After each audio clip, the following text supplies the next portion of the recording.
evidências de que fez o planejamento de auditoria. É uma das orientações fortes da norma, né, com relação lá ao trabalho que precisa ser desenvolvido. Ele precisa, né, apresentar evidências dos problemas que ele encontrou, né, ou, nesse caso, né, eventualmente dizer assim, não encontrei evidências, né, e em função disso está tudo legal. Isso é possível. Mas, além disso, ele precisa, no relatório, né, apresentar evidências de que ele fez a coisa certinha. Por quê? Porque se der algum problema, se der lá alguma discordância lá para frente, né, pelo fato de ele apresentar evidências de que seguiu as normas, né, ele se exime de algumas responsabilidades, né? Então, a norma propriamente diz isso, né? Ela diz o seguinte, olha, se você mostrar que fez o seu trabalho com dedicação, que você aplicou todos os testes, que você fez isso, que você fez aquilo, né, e passou alguma coisa, tudo bem, mas você precisa mostrar que fez o teu trabalho direitinho, né? Porque nem sempre a gente consegue pegar tudo. Tá, a norma prevê isso. Mas uma das coisas que não fica dispensável é o planejamento da auditoria e a sua evidência. É disso que a gente vai falar nessa nossa aula, tá? Então vamos nós, tá? O planejamento é uma etapa de trabalho na qual se estabelece a estratégia geral dos trabalhos, né? É uma estratégia global dizendo, olha, eu vou trabalhar em cima das demonstrações contábeis, do período de tanto, né? Eu vou fazer uma verificação dos controles internos, os controles lá gerais da empresa, vou entrevistar algumas pessoas que são responsáveis pela elaboração das demonstrações, mas está falando de uma maneira geral, né? O que ele vai fazer, de uma maneira bem geral. Deve ser documentado para evidenciar a sua realização, porque senão, né, mais na frente, o pessoal pode questionar isso. Olha, você não fez planejamento, né, e tocou a auditoria de improviso, por que você fez isso? Né? Por que você seguiu essa... Não, tem que apresentar o planejamento tendo sido realizado. Então, tem que ter essa documentação. Inicia-se na fase de avaliação para contratação de serviços, né? No caso da auditoria independente, né? Então, na fase de contratação, o auditor já começa a pensar, olha, como é que vai ser isso, como é que a gente vai, qual é a melhor abordagem, em função da sua própria experiência, né? Então, ele começa a pensar em planejamento, mesmo, né, na fase lá de avaliação da contratação dos serviços, né? Até porque, sem esse planejamento, ele não consegue fixar honorários, né, de uma maneira adequada. Ele pode cobrar menos, pode cobrar mais e tal. Então, para evitar isso, o planejamento começa ali. Pode ser preparado por escrito ou por outro meio, né, no caso digitalizado, né? Então, isso às vezes, né, alguma questão lá aparece e diz assim, o relatório tem que ser sempre por escrito. Se estiver escrito sempre por escrito, a gente alerta vocês para questão do sempre, jamais, toda vez, nunca e tal. Questões onde aparece uma alternativa usando esses termos definitivos, desconfia delas. Por quê? Porque você pode ter exceções. E aí quando o cara diz sempre, é sempre, não tem exceção. Tá? Então, quando ele diz assim, o relatório tem que ser sempre apresentado por escrito, está errado, porque pode ser apresentado de uma maneira digitalizada. Então, a gente manda o relatório, né, por e-mail para a pessoa e tal, tudo certinho e tal. Então, nessa hora, o por escrito, né, ele é recomendado, mas você pode mandar digitalizado, até porque hoje em dia a maior parte dos documentos que circulam por aí, né, já começa a ficar em meio digital. O planejamento deve ser revisto ao longo da execução dos trabalhos de auditoria e essa possível revisão deve ser igualmente documentada. Então é assim, né? Questões que já apareceram a respeito do planejamento. O planejamento se encerra antes da execução dos serviços. Está errado. Está errado. Tá? Por quê? Porque o planejamento ele pode sofrer uma alteração em função dos primeiros passos da auditoria. A auditoria partiu de algumas premissas, constatou que aquelas premissas não são válidas, então tem que refazer o planejamento. Então o planejamento, ele na prática só ocorre instantes antes da emissão do relatório do auditor. Durante esse tempo todo, ele é passível de ser revisto, tá? E aí ele seria passível de ser revisto, ele vai ser alterado. E aí a gente ressalta, alterou, tem que documentar também, deve ser igualmente documentada lá a alteração do planejamento. Bom, continuando. Quais são os levantamentos necessários para a gente fazer o planejamento? Bom, se eu vou fazer um planejamento, eu tenho que ter ciência daquilo que está envolvido no trabalho. Então, tem alguns itens que são necessários. Que são esses itens que não é nenhum bicho de sete cabeças, né? As características de cada órgão ou entidade, né? Verificar, né, como é que eles se articulam, né? A disposição geográfica, né, das diversas unidades da instituição, porque, de repente, tem endereços que são endereços separados e tal. Ele vai ver essas características, e quando a gente está falando características, não são só as características formais, aquelas características no que diz respeito a contrato e tal. Não, tem as outras características também, a distância e tal, como é que é feita a comunicação entre elas. Premissas para determinação de prioridades, isso aqui também é importante.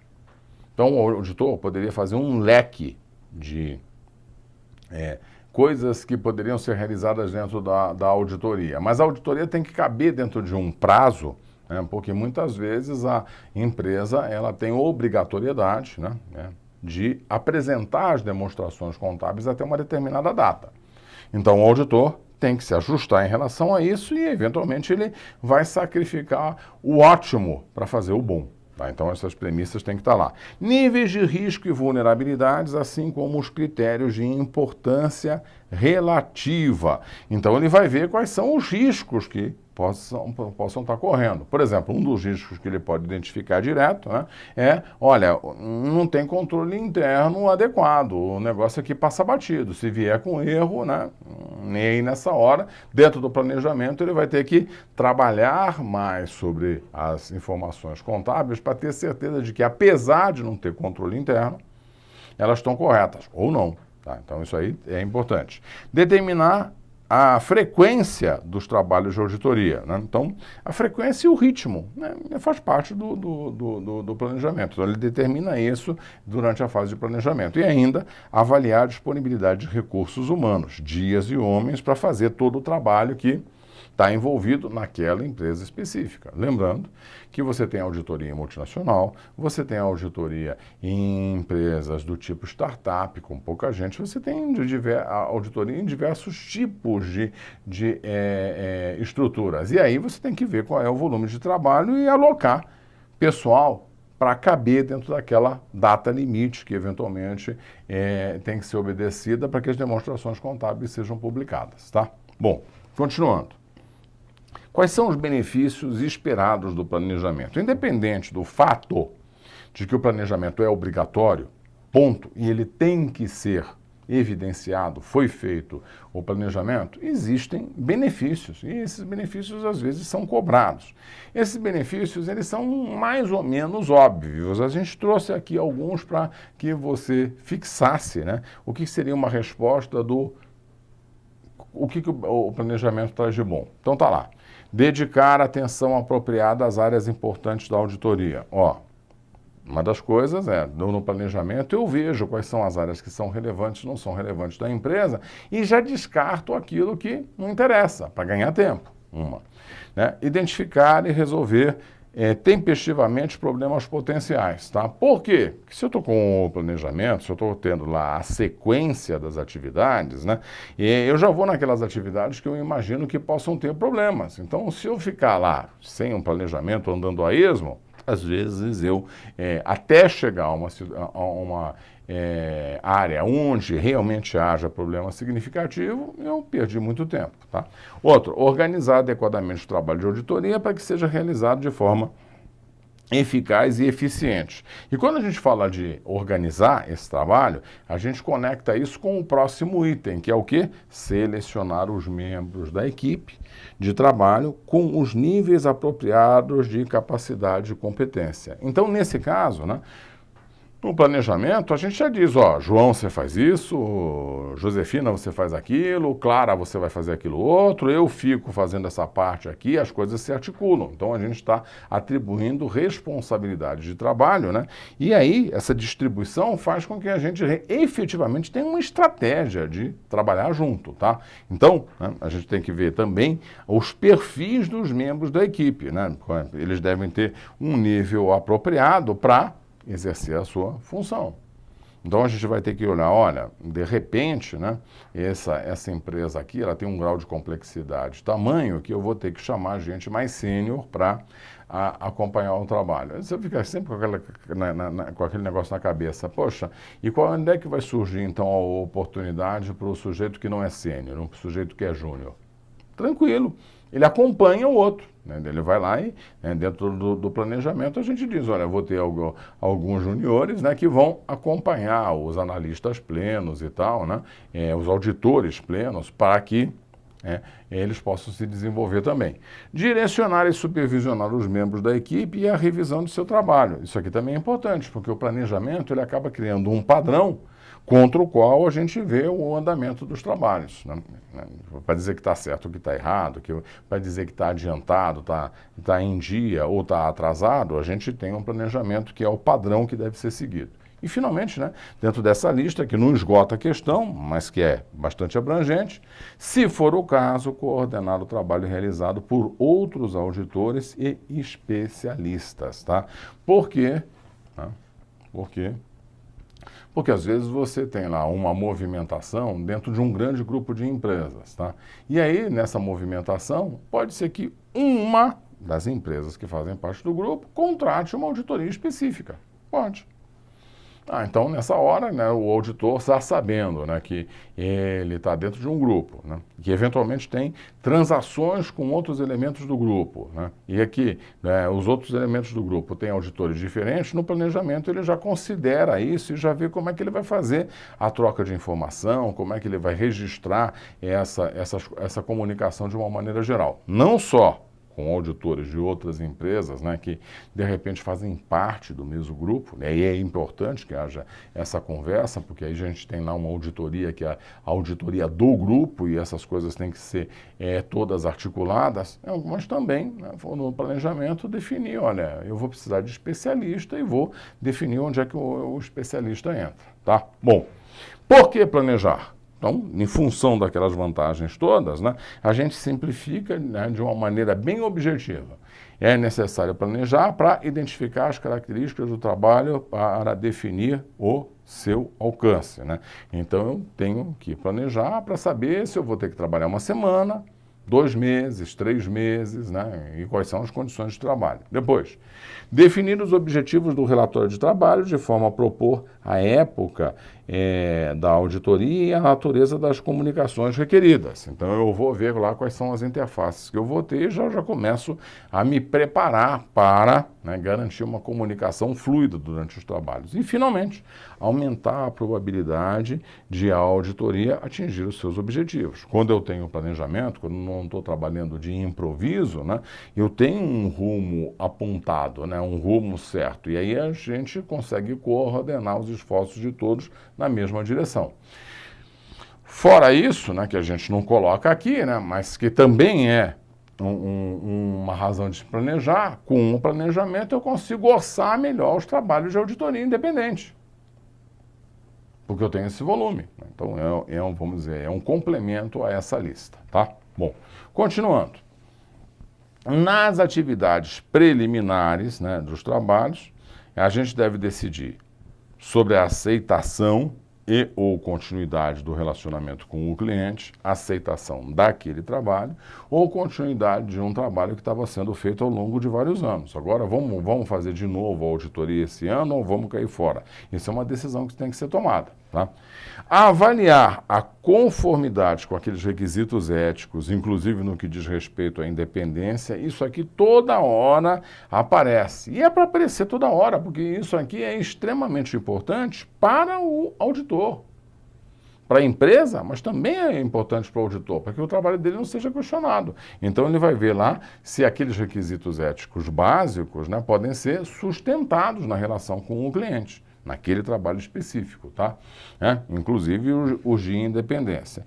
E garantir o entendimento dos termos do trabalho do auditor. Então, olha lá, a gente disse que na fase de contratação o planejamento começa, então aquele concordância com os termos do trabalho é um item que tem que estar previsto no planejamento e garantido que foi efetuado de fato, tá? Bom, continuando ainda. Para uma auditoria inicial, as coisas podem ser um pouquinho mais delicadas. Porque numa auditoria inicial, o auditor não tem conhecimento dos trâmites da empresa, ele não tem conhecimento da maneira como a empresa gere as suas diferentes unidades de negócio, enfim, ele está pisando em ovos. Quando ele tem uma auditoria que seja uma auditoria recorrente, a coisa é um pouquinho mais fácil. Ele já fez o ano passado, esse ano ele vai fazer e ele sabe se a empresa sofreu alguma reestruturação ou não. Então ele tem mais base para conseguir fazer um planejamento, né? No caso de uma auditoria inicial, ele também tem condição de fazer esse planejamento, tá? Claro que tem, mas ele precisa prestar atenção em alguns detalhes, né? Então há uma ênfase em algumas coisas que precisam ser previstas. Então o auditor pode considerar os seguintes temas adicionais àqueles que a gente tinha comentado na definição da sua estratégia, né? Exceto se for proibido por lei ou norma, manter contato com o auditor antecessor, por exemplo, para conduzir a revisão de seus papéis de trabalho, né? Então ele pode tentar conversar com um antecessor, né, para saber, olha, aqui tem algumas notas e tal, né? Por que você fez essa nota aqui dizendo, olha, a empresa tem isso ou tem aquilo? Bem, qual é a razão dessa nota, né? De repente não fica claro, ou vale a pena confirmar para o auditor não ficar trabalhando no imaginário. Eu acho que foi por causa disso. Conversa com o auditor anterior. Eventualmente, né, são raríssimos os casos, tem uma proibição legal de conversa com esse auditor. Aí ele vai ter que se virar. Outra. Os procedimentos de auditoria necessários para obter evidência de auditoria suficiente e apropriada relativa aos saldos iniciais. Ele vai ter que garantir que os saldos iniciais, os saldos de partida, eles estejam estáveis. Então, na prática, ele vai ter que ver lá se os saldos finais do ano anterior estão devidamente transcritos para os saldos iniciais desse ano. Se ele está fazendo uma auditoria recorrente, ele já sabe, olha, o saldo do final do ano passado eu verifiquei está certinho, então nem precisa se preocupar com isso, vai embora. Mas se ele não fez a auditoria anterior, essa é uma preocupação, pode dar algum trabalho adicional. Verificar quaisquer assuntos importantes discutidos com a administração e relacionados à escolha do auditor. A comunicação desses temas aos responsáveis pela governança e como eles afetam a estratégia global da auditoria e o plano da auditoria de uma maneira geral. Então, quando a gente está falando do planejamento da auditoria, a gente também tem que dizer qual foi o critério usado para designar um profissional específico para ali.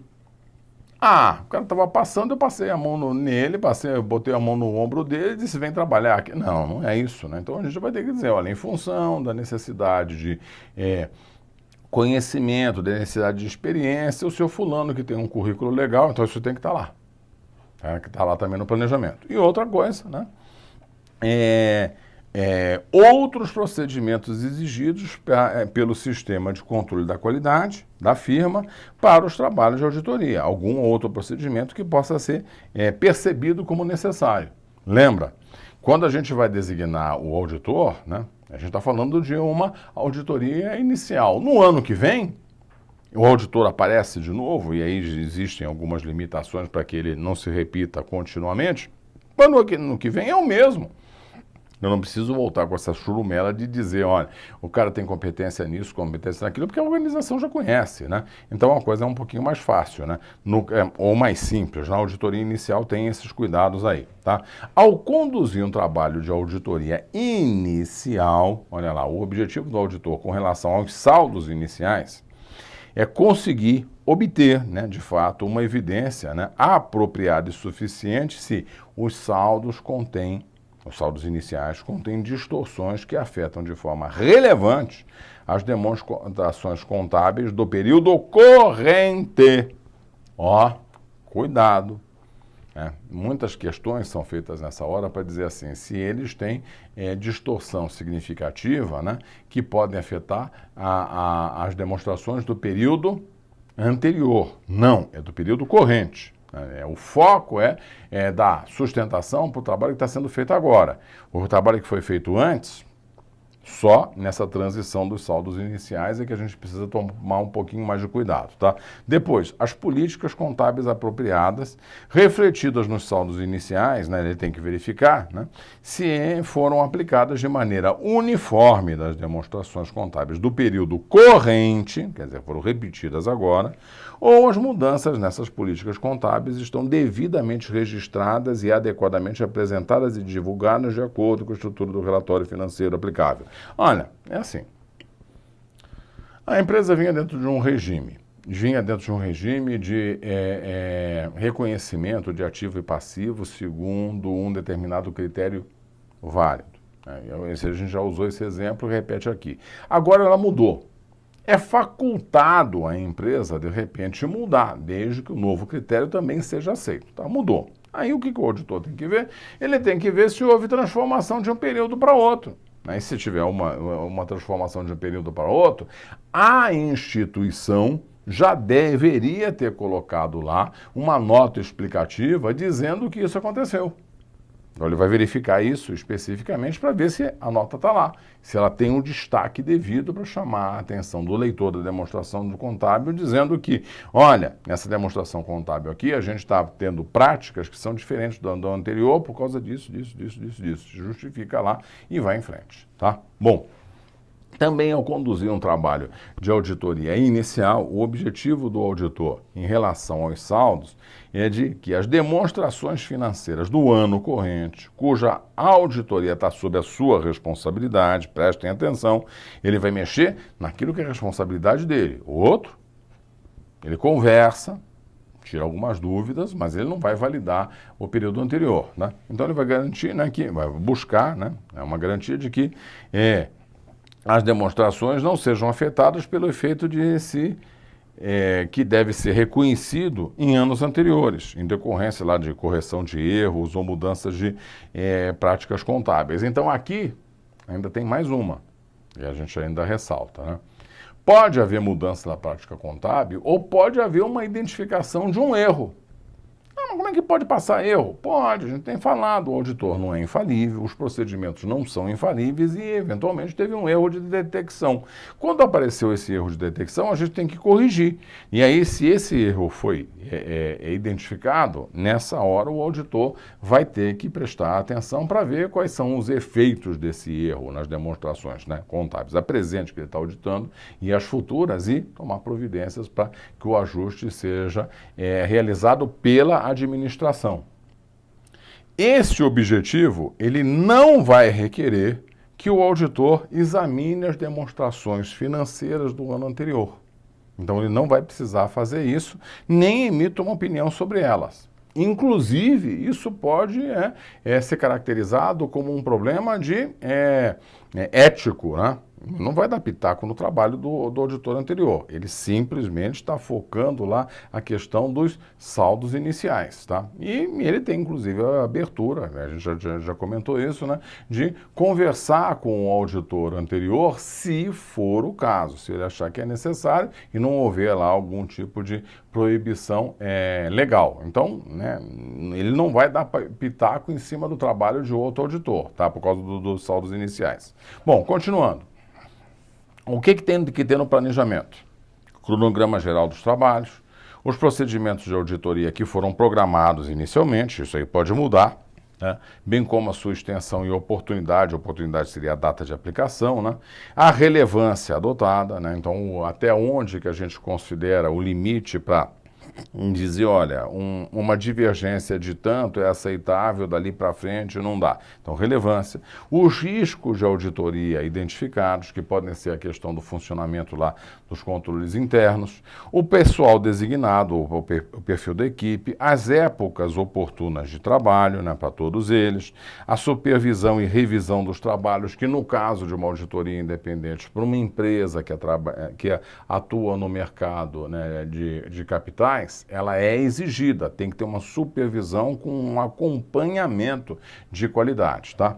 Indagações à administração para concluir o planejamento, então ele vai dizer, olha, em função de perguntas que foram respondidas de maneira documentada, a gente está conduzindo, e aí ele fala das perguntas e das respostas, né?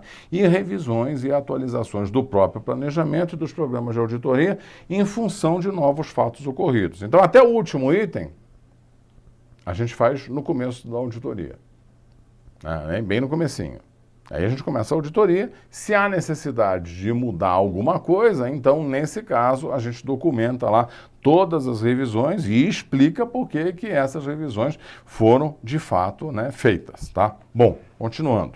A gente falou em estratégia global. O planejamento, realmente, eu observo uma estratégia global.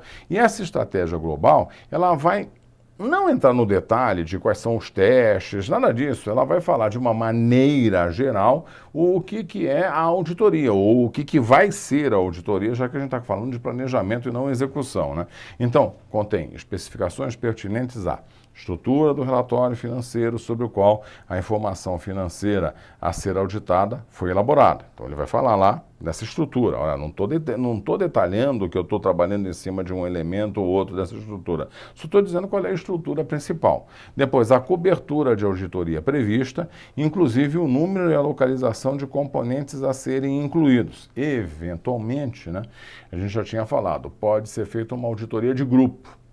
Na auditoria de grupo, eu vou pegar componentes do grupo, né, e vou ter que trabalhar em cima deles. Então, eu vou dizer se há essa condição e quais são os componentes, quais são as empresas que fazem parte do grupo que também vão estar envolvidas nesse processo de auditoria. E aí, nesse caso, faz muito sentido a gente falar também da localização, né? Tem que colocar essa localização para deixar bem claro, né?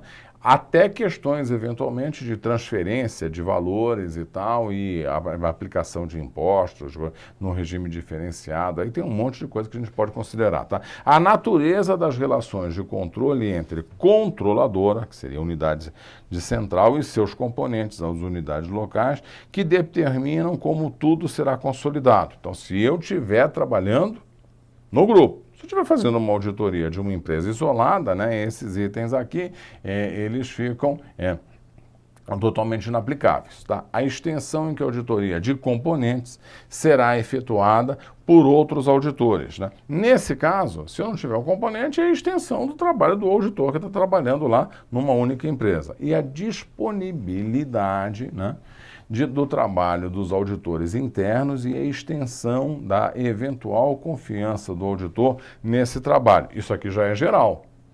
Se tiver auditoria interna, o auditor pode fazer uso dos trabalhos da auditoria interna, mas ele vai ter que fazer uma avaliação do perfil dessa auditoria, né, verificar lá o comportamento dessa auditoria com relação a algumas questões básicas, né, e aí ele usa ou não os trabalhos da auditoria interna.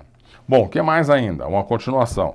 A utilização pela entidade de prestadores de serviço como o auditor pode obter, e como o auditor pode obter evidência relativa ao desenho ou operação dos controles aplicados. Então, se a empresa usa prestadores de serviço e isto pode afetar as demonstrações contábeis, né? Por exemplo, porque uma parte lá das operações da empresa é terceirizada, então nessa hora ele tem que verificar se tem um controle adequado, né, sobre aquele tipo de serviço, né, que está sendo terceirizado. Porque se não tivesse controle adequado, né, aí a gente pode ter problemas em cima das demonstrações contábeis, tá? A utilização prevista da evidência de auditoria obtida em auditorias anteriores, como, por exemplo, aquela evidência relativa a procedimentos de avaliação de risco e testes de controle. Ele pode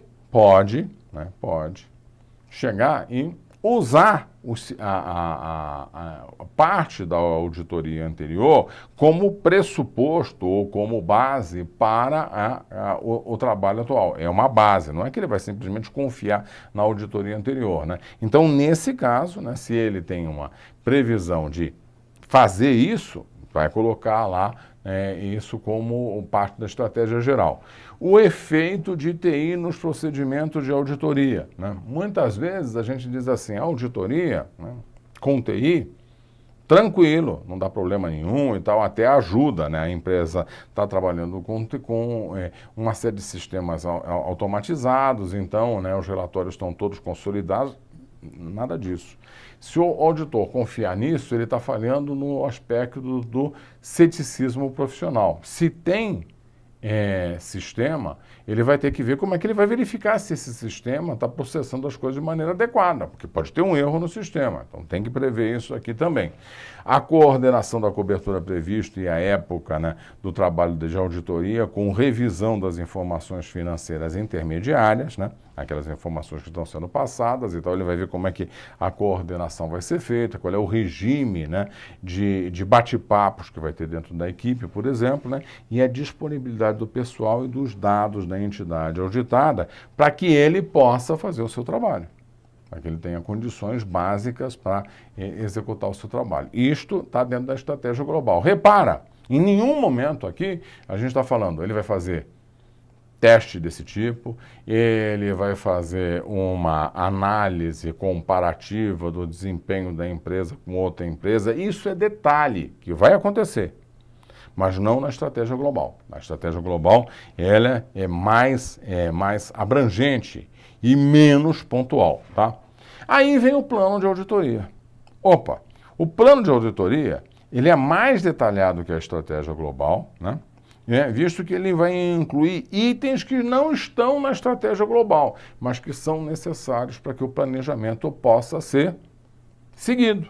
Então, a gente vai ter a natureza, a época e a extensão dos procedimentos de auditoria. Aqui ele vai dizer quais são os testes que ele vai fazer e quais são os objetos, né, desses testes. E além do objeto do teste, qual é o objetivo que ele está fazendo. Então, eu vou verificar lá as notas fiscais para saber se o contas a receber está batendo. As notas fiscais de venda, né? Eu vou verificar as notas fiscais de compra para saber se o contas a pagar está batendo. E aí, nessa hora, ele vai dizer também quais são as técnicas de verificação, né? Se ele vai usar algum método estatístico para colher a amostra e tal. Então, agora ele vai ser mais detalhista, né? E fatores que são significativos para orientar os esforços da equipe do trabalho. Então, nessa hora, ele vai dizer, olha, a gente vai usar um software, de repente, de comunicação para juntar as informações, ou a gente vai trabalhar com uma videoconferência, qualquer coisa desse tipo, tá? Bom, os resultados das atividades preliminares do trabalho de auditoria, aquelas atividades lá que embasaram o planejamento, têm que ser passados aqui, e quando aplicável, se é relevante o conhecimento obtido em outros trabalhos realizados para a entidade, né? E alguns trabalhos que foram feitos previamente. Então, ele usa lá a experiência dele e isso tem que estar especificado no plano, né? Qual é, a gente, de repente, está dando até um spoiler, né? Mas é o caso.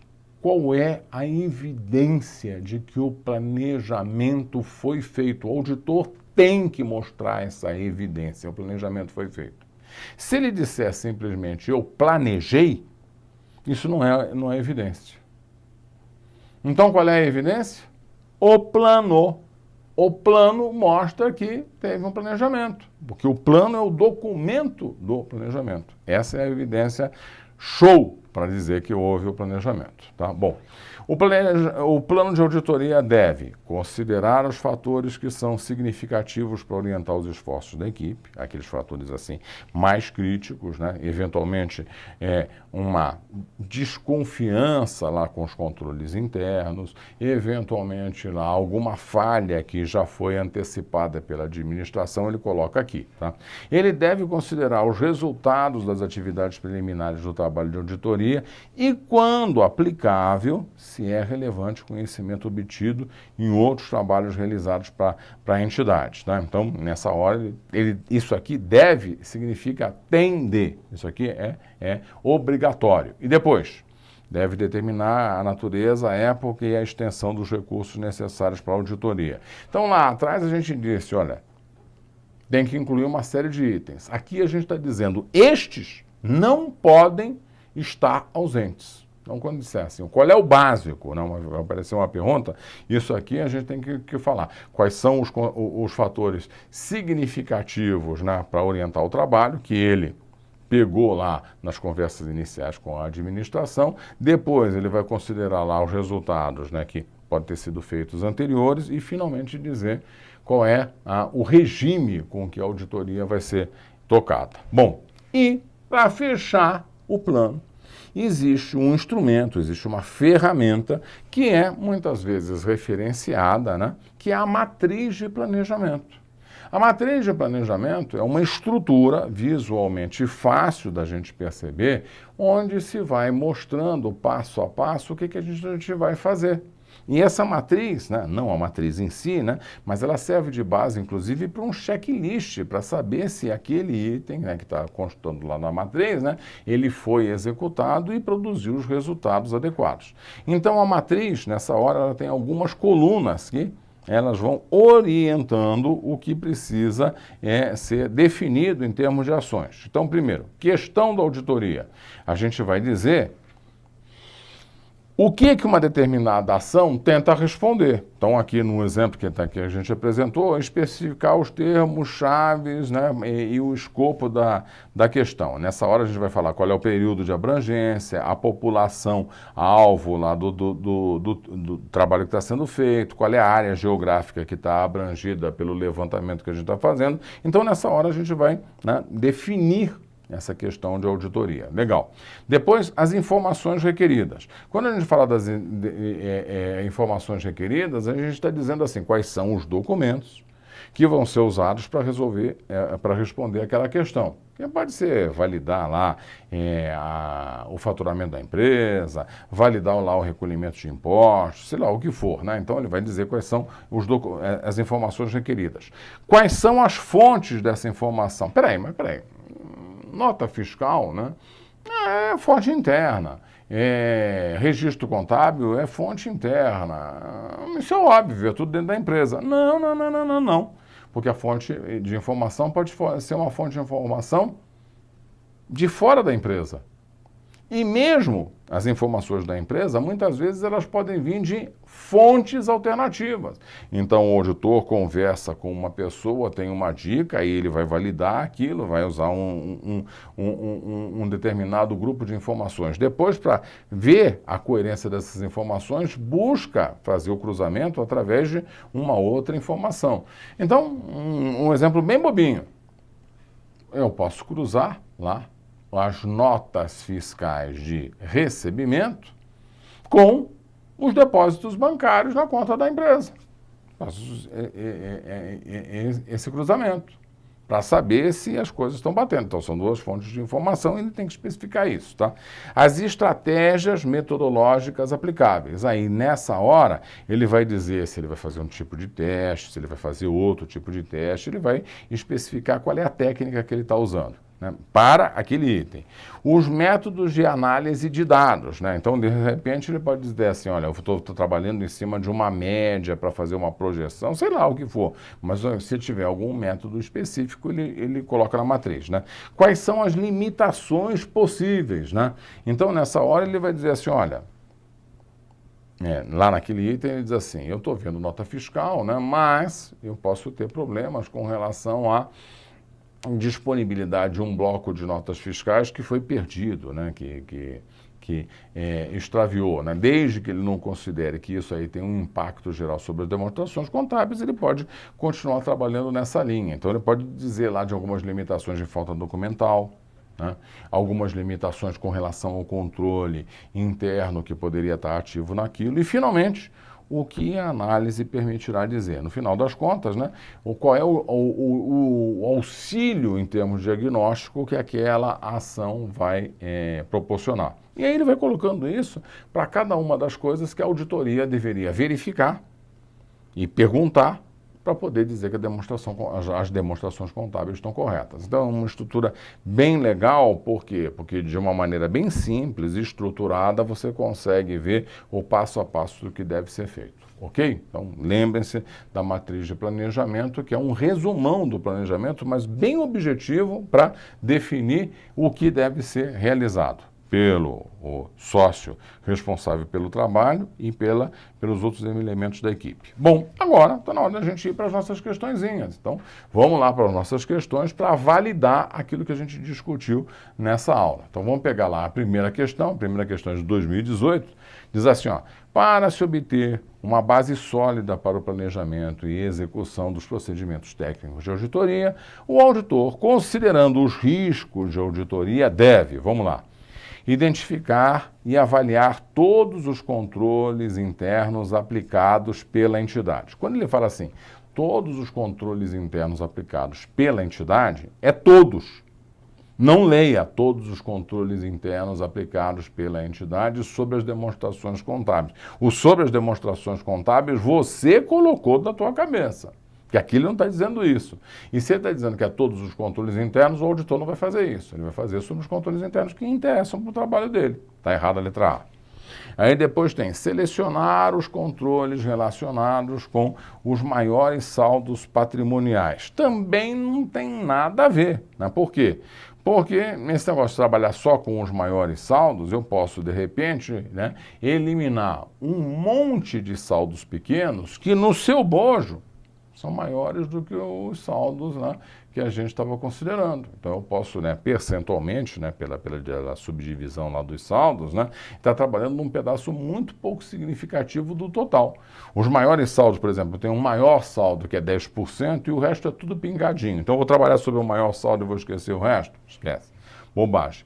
Avaliar os controles que minimizam ou eliminam os riscos de distorção relevantes nas demonstrações contábeis a serem auditadas. Isto aqui é específico para a atividade do auditor. Então, essa daqui vale. Mas vamos confirmar com a última.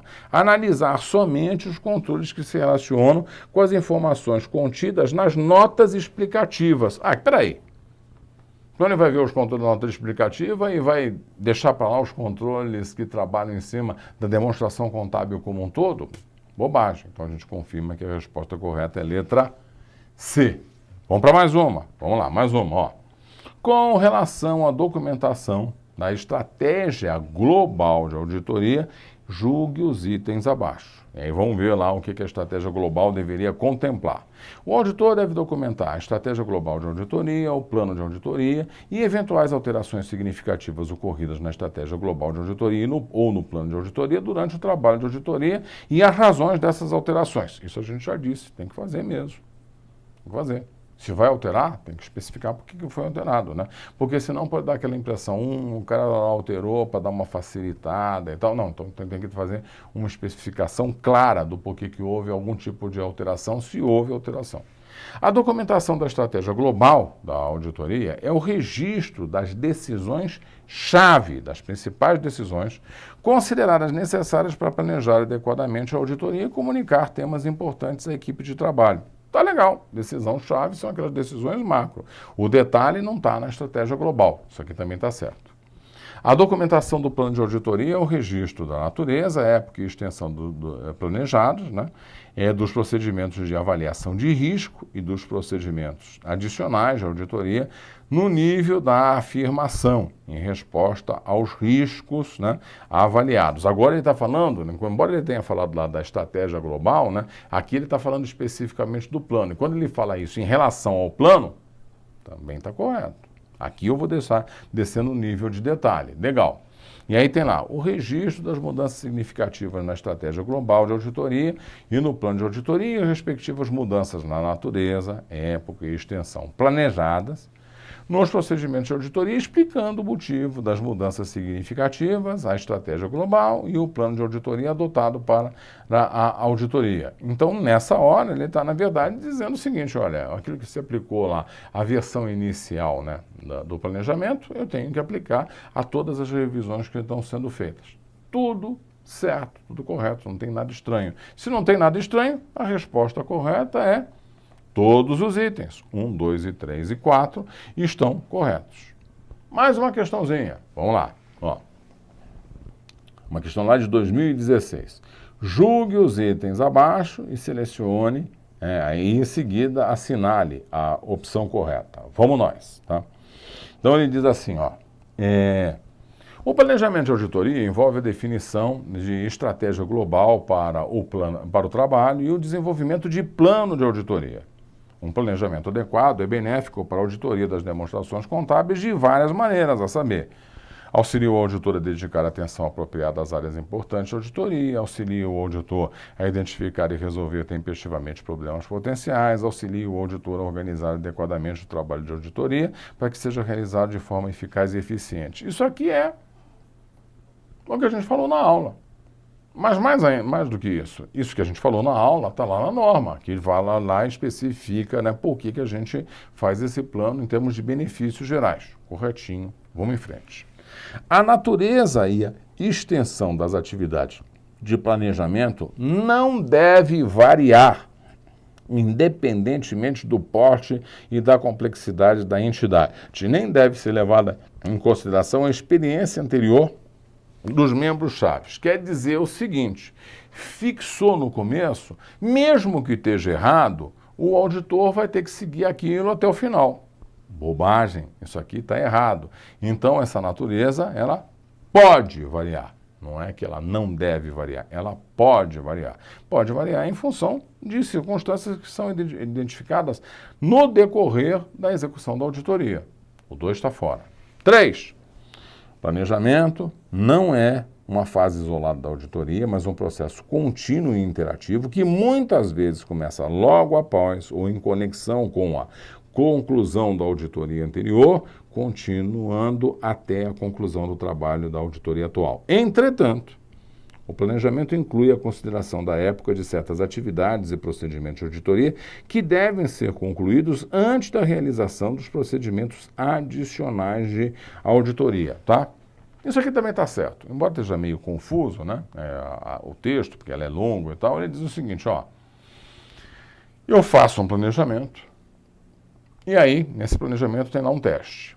Quando esse teste, por exemplo, mostra que existe uma discrepância relevante em relação às demonstrações contábeis, a norma fala, verifica se essa discrepância que você identificou está correta, né? Se ela existe mesmo. Então aí você vai fazer procedimentos adicionais. Mas só nesse momento você vai fazer os procedimentos adicionais. E se você vai fazer procedimento adicional, tem que mexer no plano, tem que mexer no planejamento.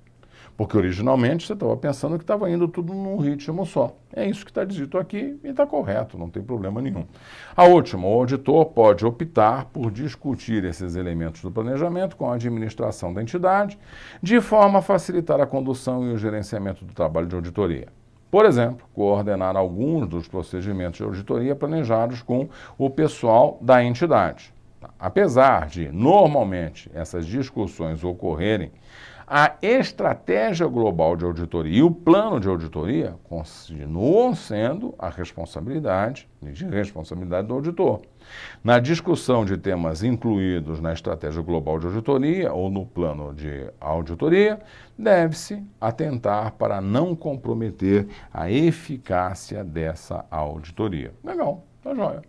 Não é assim. Realmente o auditor pode, em algum momento, conclamar alguém da própria empresa, né, de um comum acordo com a administração, para auxiliar a se entender algum ponto lá de documentação que esteja esquisito, auxiliar lá a entender como é que funciona o sistema informatizado e tal. Isso aí é totalmente possível. E esse é o principal foco deste último item aqui. Então, já que a gente está verificando que só o item 2 está errado, a resposta correta é, nesse caso, 1, 3 e 4 apenas. O 2 está fora. Tá? E com isso aqui, com essa questão, a gente termina mais uma aula de auditoria, desejando a vocês aí bons estudos, um bom aproveitamento e até uma outra oportunidade.